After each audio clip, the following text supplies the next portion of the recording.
Hello guys, in this video I'm going to show you the shortest method of adding data on Excel, just in case you have got a table like this of student and you want to add data so quickly.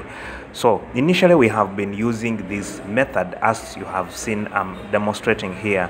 So this particular method has been the longest method in terms of adding data in the spreadsheet.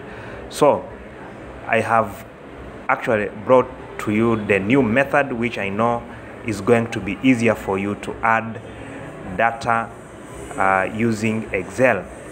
So this long method, it requires you to add and then you drag down like the way I have demonstrated. But this new method, all you have to do is you will be required to highlight the cell as I'm highlighting, and then you will click on your keyboard Alt plus equal sign, then it will bring you exactly as it has brought for me here. So that is the new method that I just wanted you to know.